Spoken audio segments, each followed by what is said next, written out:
Hey everybody, how's it going today? We've got a lot of the problems. We're in Studio B today, so none of the problems that we had the other day. We got a lot of folks in chat already.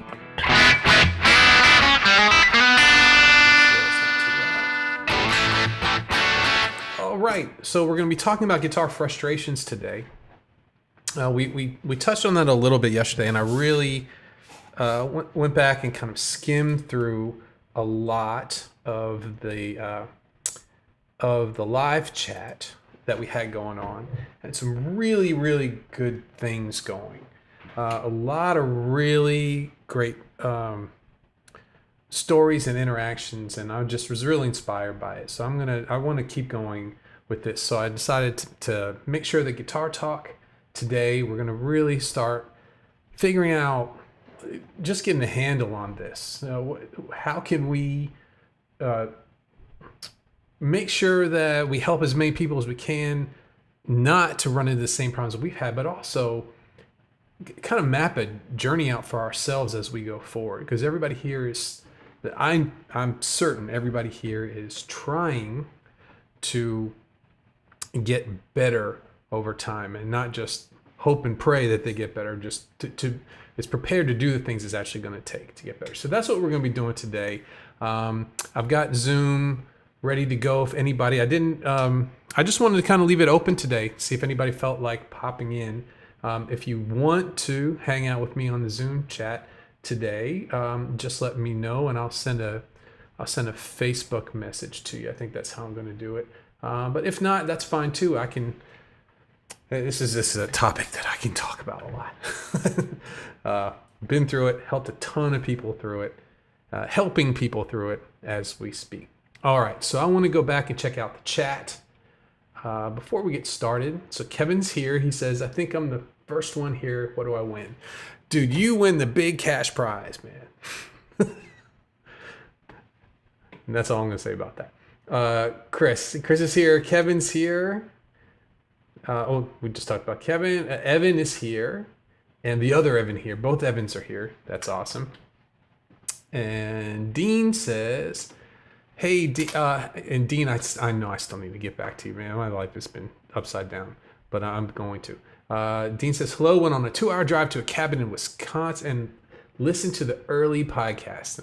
Lee did some great stuff. Thanks, man. I appreciate that. It's definitely been a journey. There's been some ups and downs. Did a lot of experimenting. It's nice. I like going back and listening to a few of them too.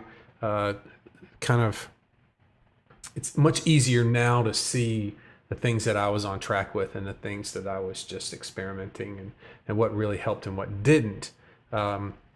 So had a lot of fun doing those early podcasts, and not really knowing what I was getting into. Just started trying to help people right away, and that's where I was going with that, and continuing to try to do that too. Okay, so let's see. Chris says everybody had some playing time today, and Evan goes back to the old ones too, and I had a little bit of playing time today. Got some Wisconsin time. What are people from Wisconsin called? Is it? I'm not even going to chance it, because I know I'll get it wrong. But what is a citizen of Wisconsin called? Very interested in that. Let's see here, Dean. Angel is here. Hey man, how you doing? Good to see you. Good to see you. And Evan says, "Hey Lee." Hey Evan, good to see you. Angel says, "I'm sloppy picking, hitting strings I don't intend to." All right, we're gonna get into that in just a second. Knowing where you need to improve is good. Brennan's here. Hey Brennan, good to see you. And Chris says, "I am sloppy sometimes too, not as I used to be, so getting there." And Evan says, "When I was younger and in a band, the keyboardist was the main songwriter, super talented guy, and I was only a guy who knew chords and a blues scale. It was so frustrating that I couldn't contribute." It's a little bit like being in a foreign country and not knowing the language. Would you say? Um, I would think so. I've one thing. One of the you know, you look back on all the mistakes that you've made, and one of the things that I got right was I always try to get into some bands with people who were better than me, or at least had more experience than me.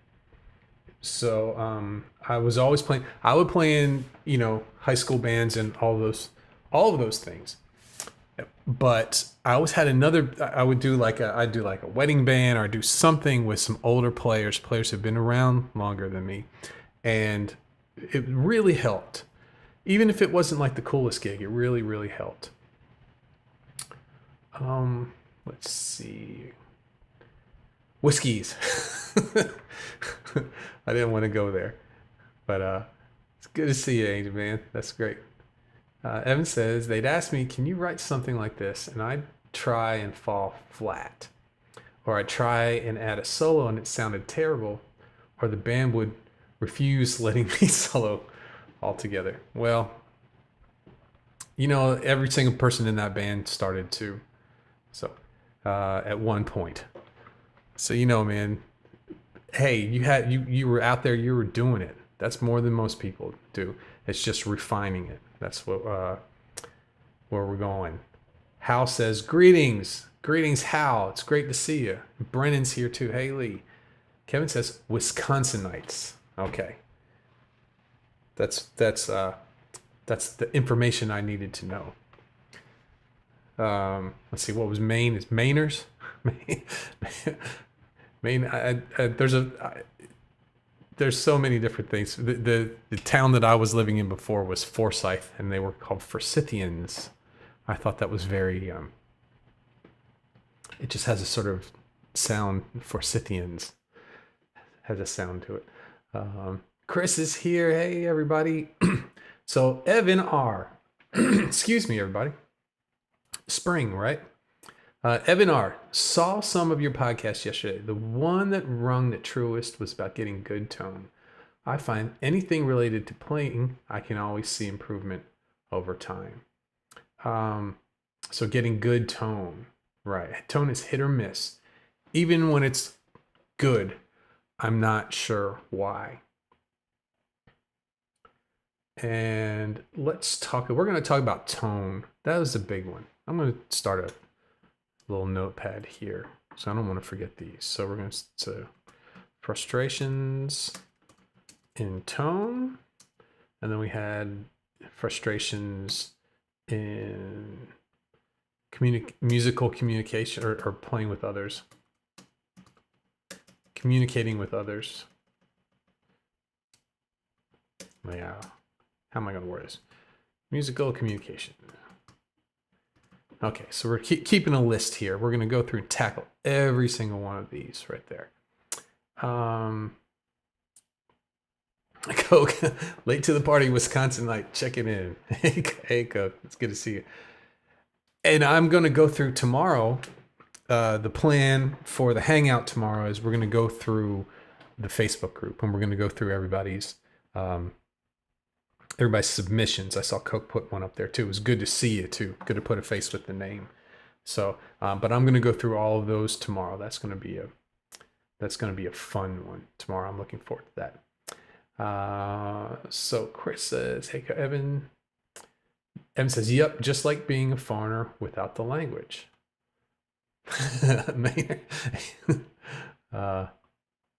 From Durham, Durhamites. Yes, the Durhamites. But I'm a Cestrian from Chesterless Street, right? And Evan says, "No worries about the past. I'm moving forward today, and that's what matters." Yeah, there's nothing you can do about it. It's not worth even thinking about it at all. Moving forward, right? Okay, so we've been through the chat, and we're gotten to see everybody that's here, and we are going to start to knock down some of these frustrations. And I'm going to think of a few more as we go on too. Let's start with Evans. Let's start with frustrations in tone. This is a big one because it's got another part to it, a financial aspect of it, and it can really get you down when it's not the kind of thing that you can just throw money at, if you know what I'm talking about. And people try they buy gear that should work. I'm going to spend this money, I'm going to buy this thing, and it should work. The problem is, just because you read the copy on someone's advertisements doesn't mean that they understand what you want to get from it. And it doesn't mean that copy is actually correct in a lot of ways too. There's been a lot of gear over the years that has disappeared that people don't make anymore, right? Because it didn't actually help with the problem. So I find that getting a good history of tone first and using that history to base your decisions on is the best way to go. When I first started getting into, the 80s, the 80s wasn't a great place for tone at all. It wasn't a great time for tone. Tone was not that great. There was a lot of guitars out there. Not many of them were not very good. A lot of them didn't sound good. And there was this whole 80s hard rock thing that people were going into, and no one could really get the sounds. I remember seeing bands that they sounded terrible. It didn't sound like these people on the records. And people were getting it was kind of an explosion. It was the post Eddie Van Halen era when everybody wanted a Kramer guitar, and they wanted a Marshall, but I don't really remember seeing a lot of Marshalls back then. I remember seeing a lot of PVs and those kind of amps too, And so if you look at what Eddie played, he played a Marshall and he just souped it up. He put in like a power soak on it or something. I forget. He did a lot of stuff to it, and it was still a classic amp. It was still a basic tone that he was doing things to. And when you go to the music store, a lot of these amps are third, fourth, fifth generation away from those classic tones. So I find that when I started really get my head wrapped around guitar tone, is when I took a few steps back and I made sure that I could find the things that I needed that were based in really 50s and 60s tone. Even if it was a modern tone I was looking for, understanding the process. There's a lot of I play a Strat, but I didn't always play a Strat. I didn't start off playing a Strat. Well, my first one was a Strat copy, but my first gigging guitars were Gibson gigging guitars, and I would play smaller amps. I didn't work up to Marshalls and bigger amps at the time, and I could never get a good sound. When you start thinking, well, okay, I have a clean sound that I need, and I have a distorted sound that I need. What would I do? In fact, let's do 3: clean, crunch, and lead. That's the starting point. People don't even know that. They just think, okay, well, I'm going to throw some pedals on an amp and it's going to work. And it doesn't. Pedals can be anything. And you have to have a pedal that matches the guitar, that matches the amp, that matches the speakers. And this is just for tone live in a room. You have to understand guitars and pickups. You have to understand pedals. You have to understand amplifiers, and you have to understand the speaker that you're using.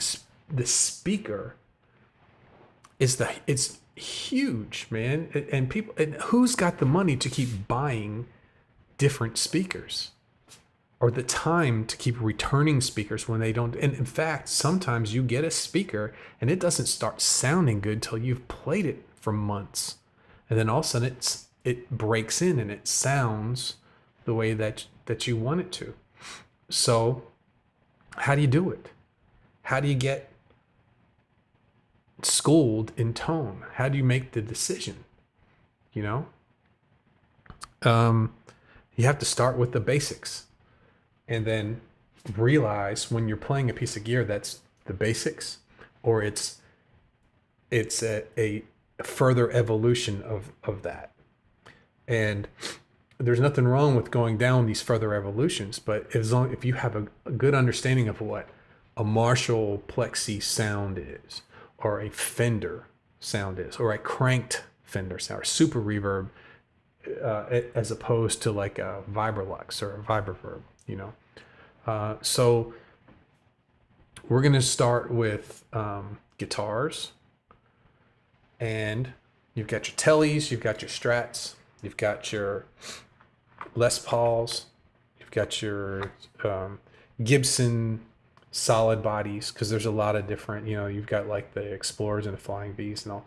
We're going to call them Gibson solid bodies, Fender,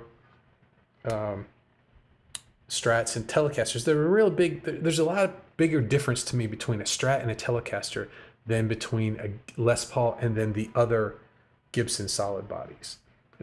It's probably the pickups, because most of the Gibson solid bodies use similar pickups, and the Telly and the Strat very different. But the basic three solid body electric guitars are the Telly, the Strat, goodness, it's one of them days. The Telly, the Strat, and the Les Paul. And you got those three, man, you can play a gig. And well, you say, well, what about Ibanez and what about all of these things? Yeah, they're and they've been around for a long time, but they are a little farther along the chain. Once you can play those classic instruments, then you've got your basis from where you can go from there. So if you're frustrated about tone as far as guitars go, it pays in itself the time that you take to go down to a guitar store, when we're allowed to go back to, I guess you can go back now if you wanted to, try out a bunch of Strats, a bunch of Tellys, a bunch of 335s, you know, try all the different classic guitars first before you start getting into what was that graphite guitar that everybody was playing for a while? That was real light. God, what was that? You know, guitars like this that have moved on, who are a future thing, but it's so confusing. Understanding the basics of guitars.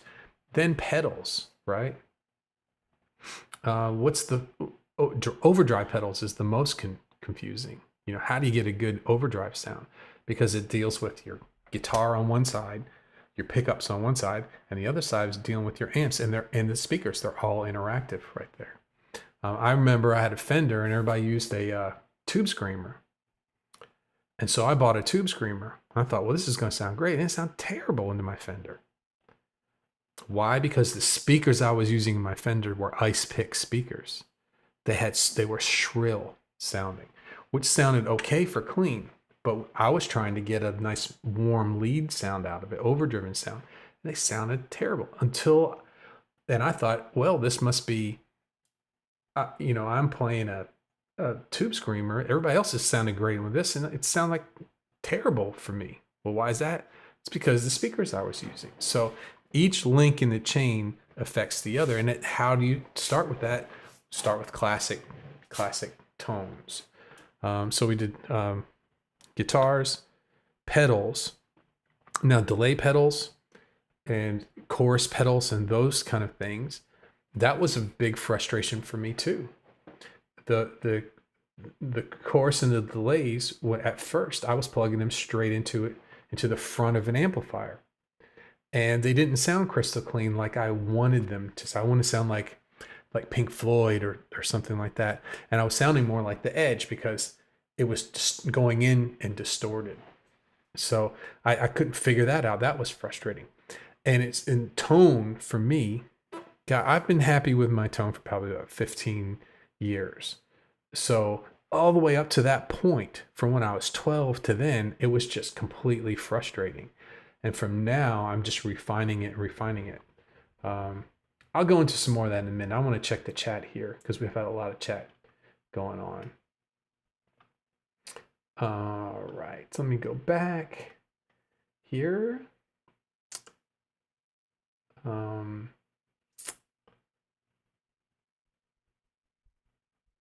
Okay. Evan says, Louisiana in here. Very good.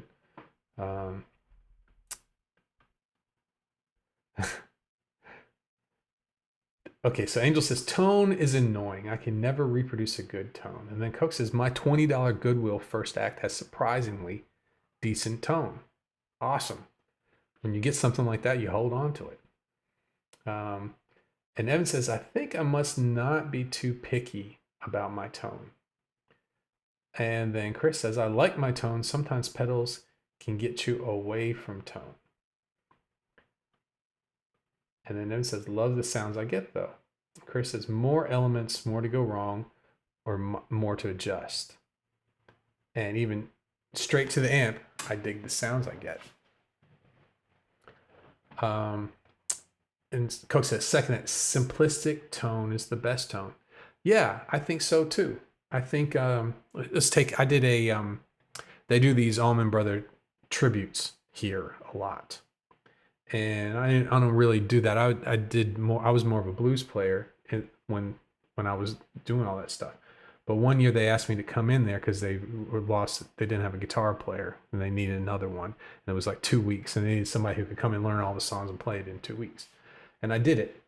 And I used their amps and they had old Plexi amplifiers. So there was a problem. The problem was to get that old Marshall Plexi amp to sound the way I needed it to sound. I would be screamed at by the sound guy. I'd have to turn it all the way up and it would just blow it would sound awful compared to how they had it set up. This wasn't set up like a rock, just everything wide open. And so in that instance, I had an amp that could have done the job, but I was not allowed to crank it up. I would have been just ruining everything by doing that. So I had to have some sort of a drive pedal, some sort of drive pedal pushing it at a lower volume to make it work. So sometimes, I agree with you that straight to the amp, sometimes the sound you get, but sometimes a pedal is essential. For other reasons. And Brennan says tone can be real finicky. Yeah, and because our ears are finicky too. The one day you might love the way you sound, and then the next day you're like, "What was I thinking? This doesn't sound great." People who mix albums, people who do a lot of recording and mixing. And you might be mixing all day, and at the end, you're ready to do your final mix. Almost 100 times out of 10, it's better to sleep on it. Come back the next day, let your ears rest. Come back the next day, and then mix it with fresh ears after you've got everything all laid out and ready to go. Because a lot of things can affect the way you hear things, too. Chris says, a lot have too much gain and too much delay. I hope I'm not too guilty. I know I've been there in the past. I know that I use more gain when I play live than I do when I record. I know that when I'm recording and I use a ton of gain, it doesn't sound right. It doesn't sit in the mix right. It gets lost. It doesn't stick out. But when I'm playing live, I'll use a lot more. And it doesn't seem to make that big of a difference if I'm using it. It's a very thin line when you're recording where your drive is, and live it's a lot more forgiving. I think. Evan says, I think I know clean, crunch, and heavy distortion when I hear it. What do people mean by lead? So what you would the sound you play when you solo.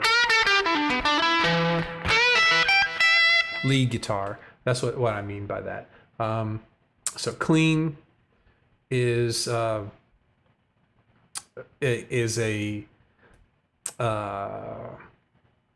there's a lot of people's definition of clean. Clean can actually be a little bit dirty there too. Crunch is it's a nice kind of hit you here for chords. Heavy distortion, that's where I think of heavy distortion as for rhythm guitar, which can be scooped because it sits better rhythm. But lead is when it's got a different purpose to it than just, you're gonna have a lot more saturation, distortion, those kind of things. Sustain, you want to get a lot of sustain for a lead guitar sound. If you listen, we've talked a lot about David Gilmour lately. A lot of his lead sounds aren't the same as like a distorted background track sounds. They have mids to them, so it's a whole different when you're creating a tone to, basically when you're playing lead guitar, you're like a second vocalist. If your vocal comes here 3/4 of the way through the song, it's time for the guitar lead. You're the melody now, so you need something where you can play a sound where you can play a single note and it's going to sound full and it's going to sound nice. Where if you were playing like a Metallica, if you're playing a James Hetfield tone and playing the lead with that, it might sound a little scooped. Where I would bet that the way that Kirk Hammett sets his amps compared to how James Hetfield sets his amps is very different, because they have different spaces that they're trying to fill up there. Okay. So Evan says, you have to know what you're trying to accomplish when you start playing with effects. Otherwise, you can overdo it. That's true. And Dean says, back in the late 60s, all we had was a clean Fender amp and maybe a wah-wah pedal. Yeah, that's all you got, man. I remember in band, when I was playing in band in the high school, that was the first Fender. They had a twin. Whew, man, heavy. We would play these jazz band concerts and we'd have to take that twin with us. And it was loud and it was heavy. Whew. Actually, I played a really good. We did a gig for like July 4th on the square in Washington D.C. and I just used whatever, and I just brought my pedals. I used whatever amp they had in there, and they had one of these reissue twins. Was it a 65 reissue twin or something like that? And it took pedals so good, man. I had a great night that night. I turned up a little bit more than I should. But it sounded good. Nobody gave me a hard time about it. Brennan says, great point, Evan. It also really helps to know what each effect does for your tone. And you've got time-based effects like chorus and delay and all those things. Univibe sounds. I don't have, that's all in my other, I would go through them, but I don't have my board out in this room. But where it gets tricky is your drive bass stuff, your overdrives and distortions and boost pedals. When I was early on, when I was playing early on, there was boost pedals is a big deal now. There was only one. I don't think it was called a micro amp, the MXR micro amp. It's a little white MXR pedal with one knob on it. It's just basically made it louder, right? And people would laugh at that. They would see that pedal with one knob on it. Because back then you wanted a rack with tons of knobs and presets and all those things. Everybody wanted to have a big rack of computerized looking guitar junk, but you'd see a guy playing with an old amp with a MXR micro amp, cranking, pushing the front of the amp, and you get this awesome sound, But those, I think the biggest frustrations with tone as far as pedals go, is what they do to your guitar sound and what they do to an amp. And it changes from guitar to guitar and amp to amp to amp. So you have to get lucky. Those people who get a good tone early on and know that this is my bass tone and anything I do from here is just me adding on to this are very lucky. There's a lot of us, I was one of them, who gets very frustrated trying to find a tone over the years. And I found it finally. So let's see here.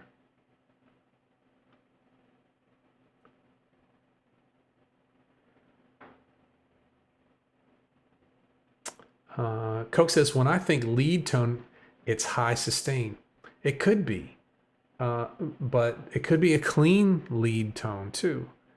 A lot of country solos would be clean, but they do need that sustain. So that's where the compressor pedal comes in for those. Albert Lee, I love Albert Lee. He uses the Music Man, looks like a half telly, half Strat, but it's like Strat pickups. He uses kind of like the position between these two, and just fantastic tones, But I think he uses a compressor too. Evan says, your lead tone. What is the tone you play your leads with? Is often more driven than your rhythm tone. That's my understanding. It can be. To me, it's set up for. A lot of times I would have a different pedal set up for a distorted rhythm tone, and a different pedal that might have more mids and be more vocal. That was set up. In fact, I use the exotic pedals, the BB preamp, the AC booster, and the RC booster. Those three pedals, I use them in many different ways. They're fantastic pedals, and the BB preamp is my main Marshall sound that I use when I'm using pedals. It has a really nice pedal, but when you add the AC booster, it has a thick sound to it. It's a very vocal pedal. It's not quite as it has the mids sucked out of it, and so I'll use that. And sometimes if I use the RC booster, which is like a Fender, it gets a real Fender type sound, with a broken up clean Fender sound. And then I'll put a tube screamer in front of that, push that, and it gives that mids. Tube screamers have a lot of mids to them. So here's the next thing. Trying to find a sound that cuts through, that's not too thin. And that's what the tube screamer is for. Basically, a tube screamer, the EQ looks like this. The mids are pushed in it. So when you play it through a Fender amp or play it through something that has a lot of scoop mids in it, it's going to bring some fullness back to it. So we really got into gear, frustrations with gear today. It's a big frustrated mess. Chris says, I think the best advice for guitarists is just really listen to yourself and watch if possible. Yep. David's here. He's in Tallahassee. Greetings, sir. I hope you're enjoying the extremely hot day today. Okay, where'd my mouse go? Let's see here. There we go. And Evan says, if not more driven, maybe more compressed for sustain, like Co says. People usually want some delay or reverb on there too. Yeah, give it some space there.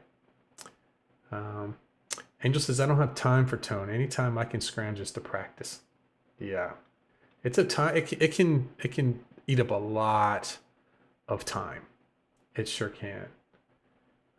Usually, I don't worry about tone until I have a gig that I need to spend time on it. Until I have something that I know that I need to get out there and get my tones together. Usually, I don't worry about that at all until that's the last part of it before I go in. The Stelly Fender Parallels Universal. The Parker Fly. That was right. That was the guitar I was trying to remember. And Evan says, I hear words people use but can't connect to the sound. Would love to hear an example of the same riffs with a clean crunch and lead tone to hear what lead is. I think that's a good idea. I think that may have to happen soon. David says, they say my Spark amp is here in 2 weeks. Hoping for good tone. Well, if it's anything like their plugin, it'll sound excellent because I've been really enjoying their plugin. Brennan wants to have a demo. Okay, and let's see here. Just need the same tone, but a little. Sometimes you just need the same tone, but a little louder, right? That's what that MXRY. I use what mine's called is an EP booster now. It's a circuit from the Echoplex. People notice when they use those old Echoplex tape machines that when they turn them on, it would boost their signal up. It would had a preamp to them that pushed their amps in a nice way. So this EP booster is they got rid of the tape delay stuff and it's just the preamp circuit from that. Okay. David said you might demo it on Zoom. Yeah, we could do that. We could all hang out with you while you're doing it on Zoom. That'd be fun. Okay. Kevin says, I think I need to put more thought into tone. Yeah. I go through periods of that, especially when I'm going to be... So, for years I did my own band, which was a 3-piece, and I'd used a Strat. And I was happy with that, and I got good tone from it. I was fine. And then I got into a band where somebody was already playing a Strat, and I wanted to sound a little different. So I had early on played Gibsons. I stopped for a long time, and I bought just a cheap Gibson and had to rethink my tone again. And it took a lot of thought, a lot of planning, and a lot of trial and error. Let's see here. Josh is here. Good to see you, Josh. Okay, so Coke says, okay, new frustration topic for you, physical limitations. All right, so I'm going to put that down in our list here. Physical limitations. Thought I was having terrible time with carpal tunnel. Now I'm thinking it's arthritis. Need to schedule a doctor's appointment. Yeah, Kenny, who's in here a bunch, he's been dealing with things like that too. I know he has. Maybe he'll tell us a little bit about that if Kenny's in here. I don't know if Kenny's in here or not today. I can't see. I need to get my phone going here. YouTube's not letting me see all that. I can get chat on my phone here too. It's yesterday's hangout. Don't need that. Let's go back here. There we go. Did you like that picture? I found that on one of these. I was thinking about that guy who gets mad and kicks his guitar across the place, and I wanted to find a picture. I found a picture like that. Okay. And Dino's here. Hey, Dino. Good to see you. Good to see you. And Josh is just listening. Yeah, man. Don't chat while you're driving, unless you're really good at it. Okay. So let's look down our list too. We're building a list here. We've talked about frustrations and tone, and did we finish that? No, because it's a huge frustration, it's a huge topic. We could go on and on and on about that. Maybe we will sometime. The next one is, so we've got musical communication and physical limitations. So this deals with people. This is dealing with, we're talking about musical communications, dealing with people. Getting in situations where you're playing with people and wanting to contribute, but you're not sure if you're ready to, or you're not sure how. You're not you're feeling, let's see, what's the word I'm looking for? I guess I'll just explain it. You're feeling inferior, I guess, in a situation where you're feeling inferior, and that affects the way you play. I've had many times where I let that get the best of me and didn't play very well because I knew that the people who I'm playing with were being very critical, which they had no, growing up now, looking back on it, they had no right to be. I know a lot of these people now over time, and why did I get so upset about that? But being in a band where people are being critical, or you're just not there yet, and I always say, play with players that are better than you, play with players that are better than you, and that puts you smack in the middle of that situation where you're there and you're trying to play, and you may not have the skills to play with these people, but you know what? You learn quick when you do that, right? So what's worse? Spending maybe years after that point, not knowing what it is that not pinpointing those things that you need to work on, or going in and feeling embarrassed, being upset, maybe even having somebody make fun of you or something like that, but in a split second knowing, okay, well, I'm going to fix this now, right? You've got a fire lit under you because of that. So what's a better situation? To not put yourself into possibly difficult situations for you, or to not do that and to just keep playing the way you're playing and not getting better. And then you're basically just delaying that same situation for later on when you get into a band situation and you haven't gotten any better. You're still making those mistakes that somebody may, I'm not sure this guy knows what he's doing. That's what you're worried about, right? And that's what people think. Oh, that didn't. Or going in, guns blazing, not knowing what you're doing, right? And putting your tail between your legs and going home and feeling like, oh, I don't never want to play again. Oh, this was terrible. But by the end of the week, you're starting to get your act together. You're on the right path. I picked the second one. For me, I'd rather go through that. I'd rather feel bad and have that force me into getting my act together quick than backing off and letting everybody else do that and just waiting till you feel like it's time. Sometimes it's worth it to push yourself into uncomfortable situations. Maybe every day it's worth it to do something uncomfortable every day. If you really want to, progress as fast as you can. It's a thought. Frustrating, though, right? Very frustrating. Let's go back to the chat. Tina says, keep your hands on the wheel, Josh. That's right. And Chris says, just considering physical limitations and lead. We taught string gauge to ease playing, right?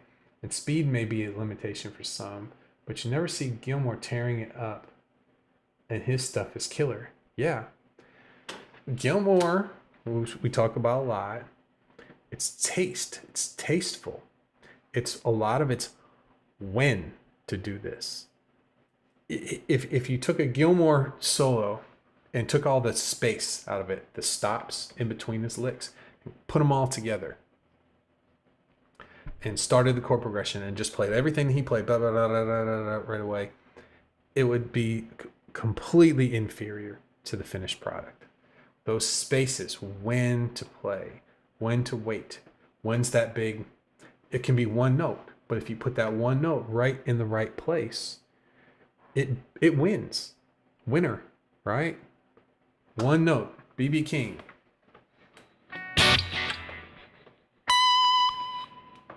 or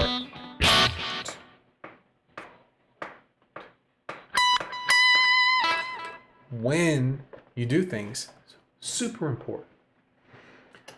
Okay, so let's go back here.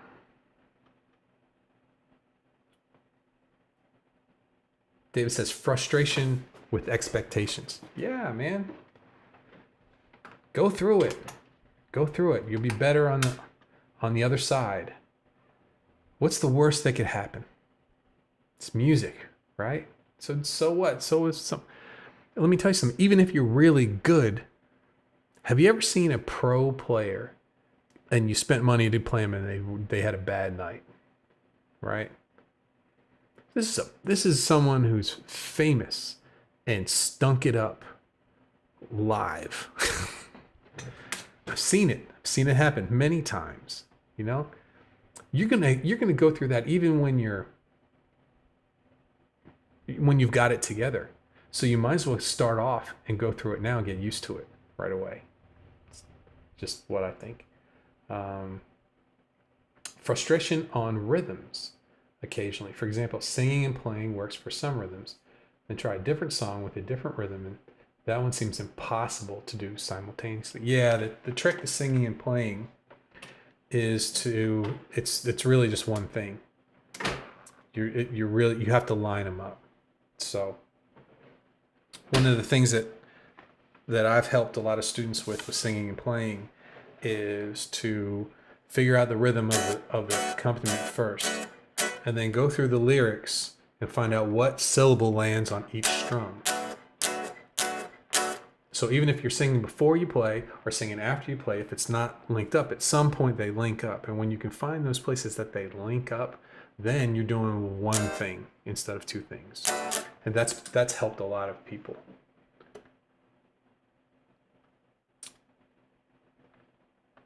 Chris says, I imagine not having the opportunity or confidence to play out is a source of frustration for many. Or flipping it could be used as a driver and a goal. I remember somebody who, well,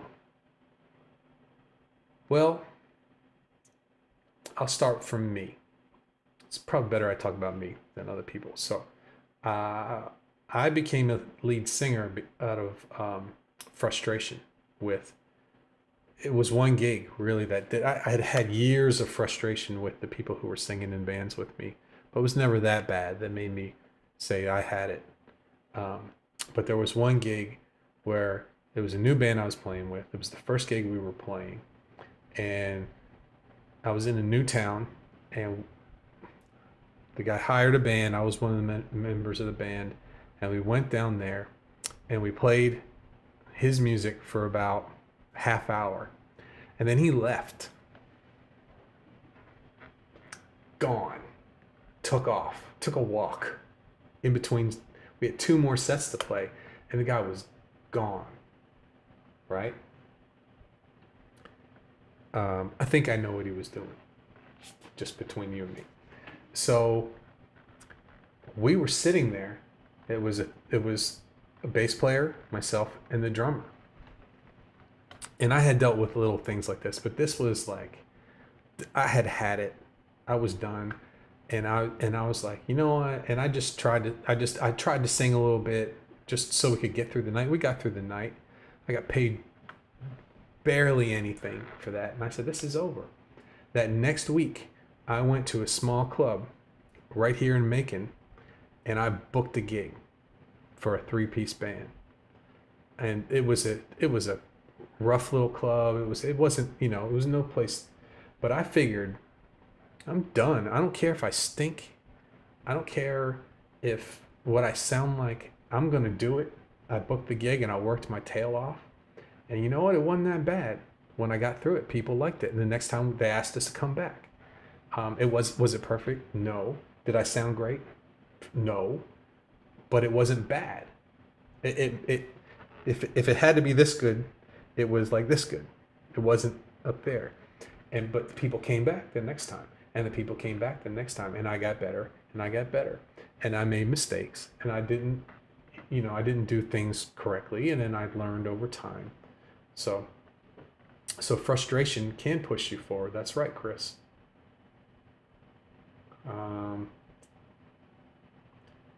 And Chris says, I know being put down a little fire under me. Yeah, that's right. That's right. And Cook says, put down how? By who? Fellow musicians. Yeah, never underestimate the opportunity for a fellow musician to try and make themselves feel better by putting somebody down. It's just terrible. It's not what it's about, in my opinion. Yeah. Let's see here. Evan says, man, playing out was some of the best times in my life. Really trying to work up the confidence to do it again, hopefully relatively soon. There's nothing, you know what? Playing out, what do you need to play out, Evan? Have I told you this before? I'm going to see if you can put that in chat. Let me check. Evan, what do you need to be able to play out? What's the one thing you need to be able to play out? Let me see what you come up with. So Chris says, bass player being kept in my place. Yeah. Well, there's lots of things. Coke says, I'd love to play with the band, but don't really see it as a possibility. It's a possibility. You seen some of the bands out there? Have you gone out and seen these? It's a possibility, man. You can do it. Just the fact that you're trying to get better as a guitar player puts you ahead of the game.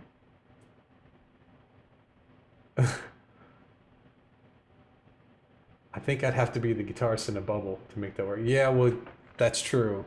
That's true. I don't know, but these situations, these days, you know, some of those driveway bands. Have you seen a lot of those where they set up at the end of the driveway, and you just keep everybody at a very, very big distance there.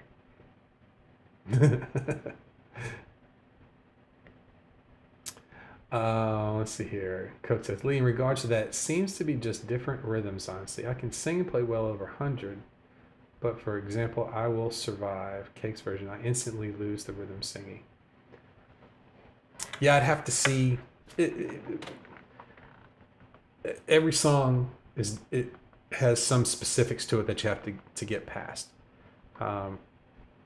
But I always find that finding that place where you get thrown off track and figuring it out to eighth notes, to quarter notes, to eighth notes, to 16th notes. What is your strumming hand doing? What are your vocals doing? Where are they landing? And once you can visualize that, you're past it. So that's what I would think. So Evan, ding ding ding ding ding ding ding ding ding. Evan wins. Songs, man. That's all you need to play out. There's nobody out there who's in charge, other than maybe the owner of the establishment that you're playing at.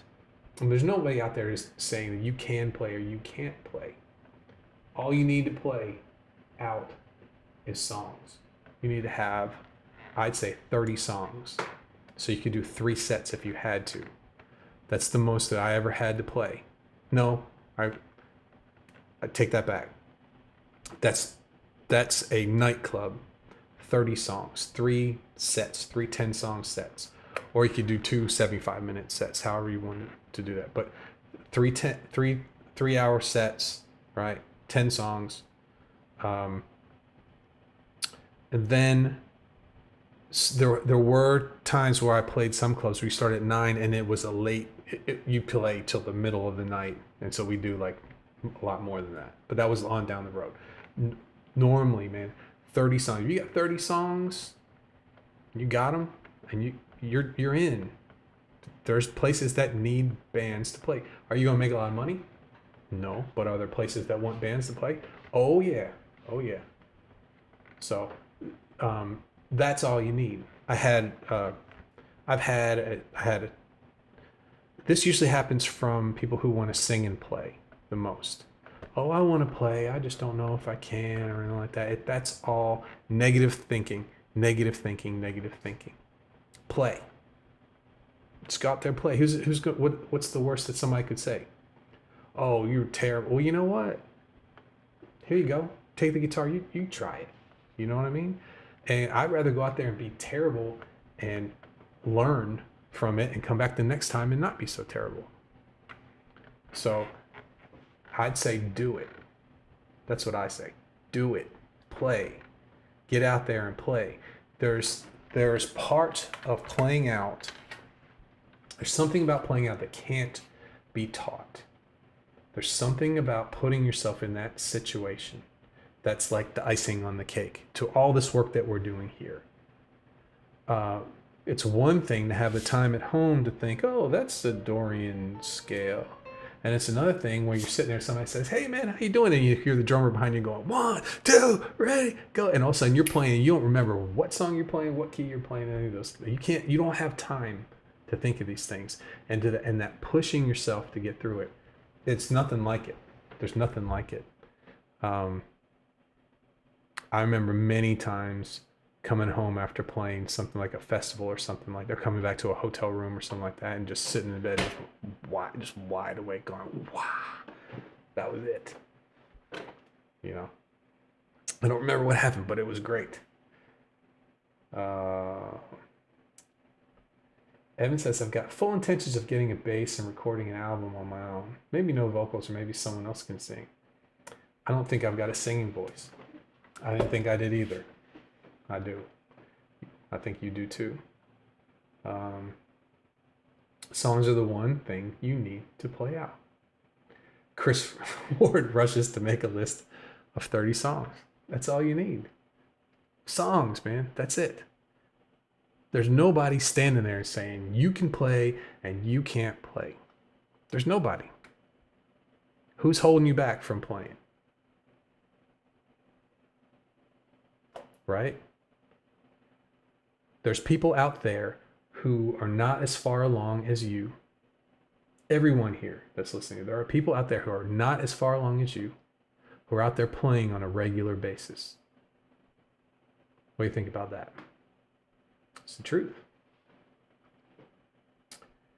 Coke says, I guess I've been asked if I could play at a bar grill as a solo guitarist, but I was like, they have 3 hours. Yeah. And you know what? It's when you get home, your back hurts.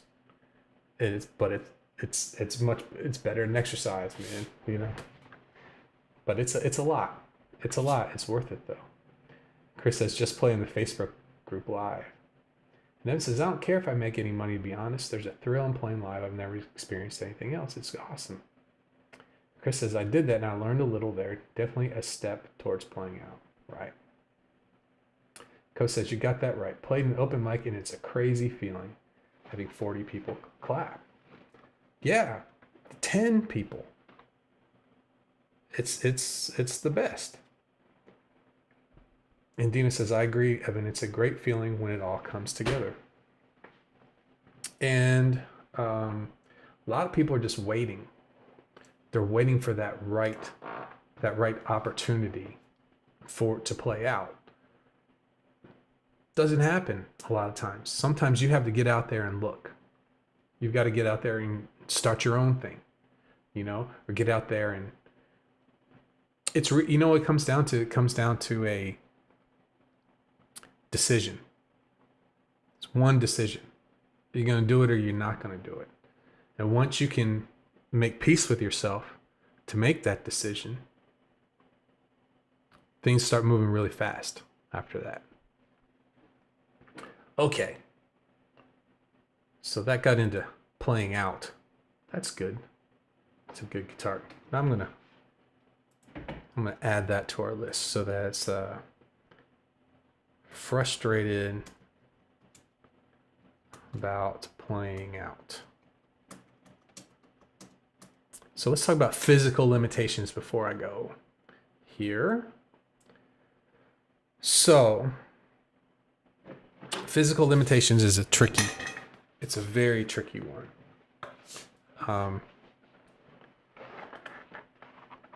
I've dealt with a lot of different people in a lot of different, who have a lot of different limitations for different reasons. And from one student I had who had really, his fingers were big.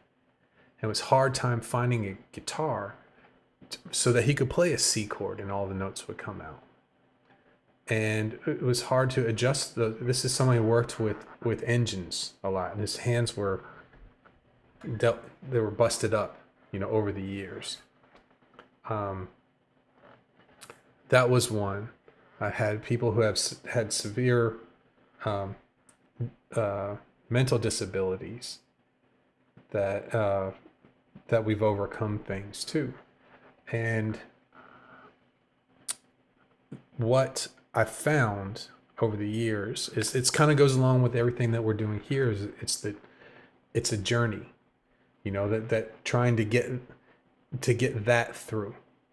That it's okay as long as you're moving forward. It doesn't matter how fast or how slow you're moving forward, as long as you're taking a step.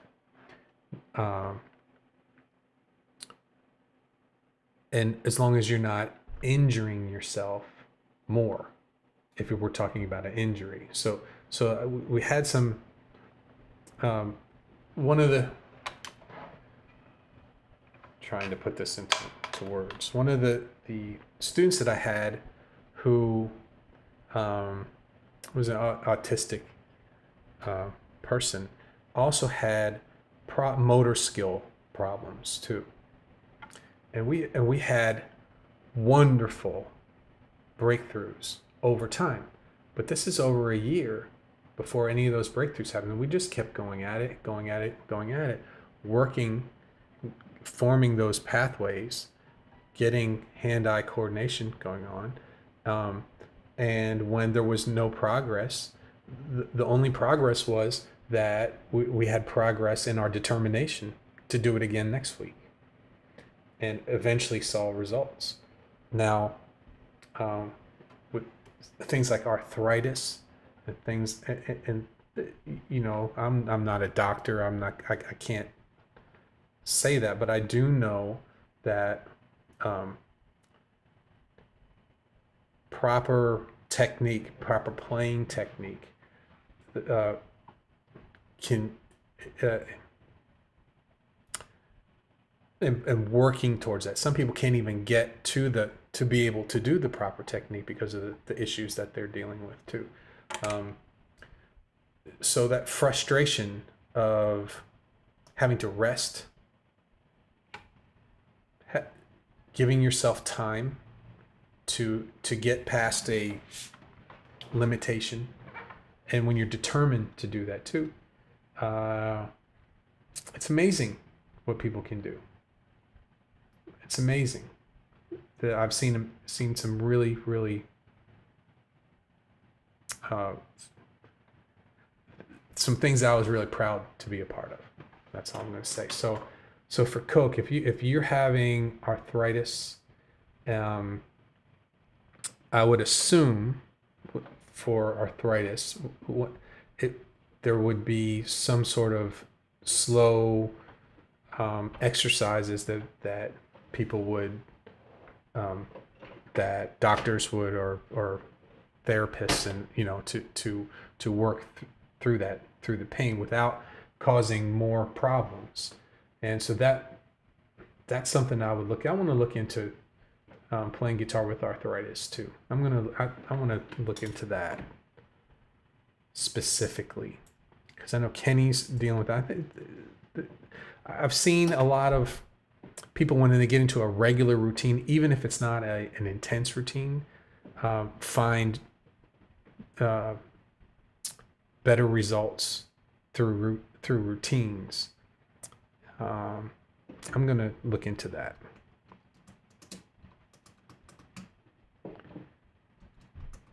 Okay. Let's see. Let's go back to the chat.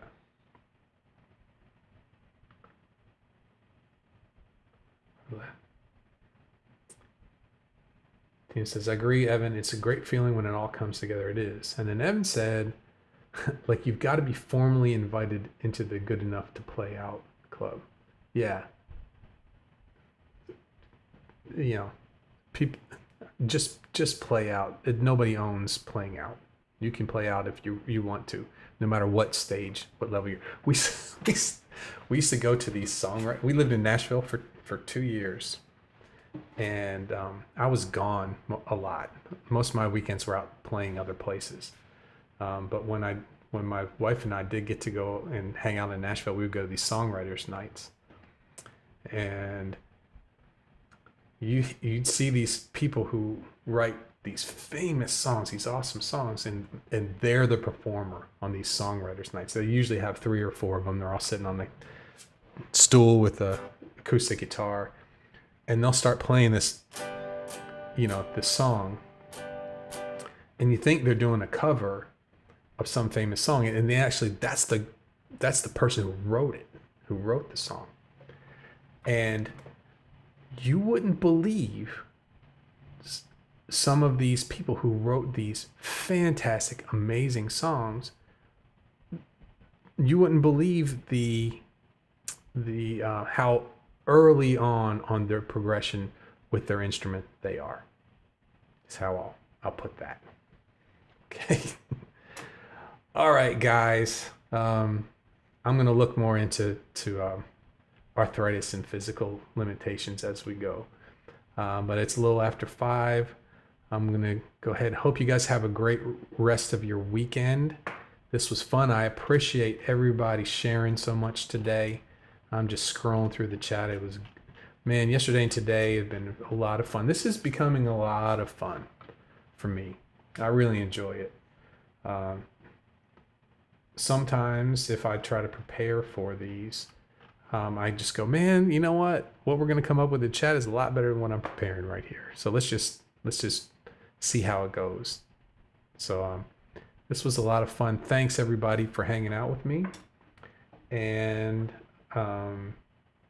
tomorrow we're going to play some of the submissions from the Facebook group. And I know Josh, I think Josh sent me one, but Chris may have put it up there. I'm not sure yet. I'll check that out in the morning. But that's what we're going to do tomorrow. And thanks, David. I'll see you later too. Thanks, Chris. Good to see you. Thanks, everybody. Coke and Evan and Dino and Kevin and Brennan. Angel. It's great seeing everybody, man. We got a good group going on. If you guys know anybody who's interested in hanging out with us, man, let them know. This is fun. And I'm glad it's going as good as it is. Okay, everybody. I'll see you tomorrow. Bye-bye.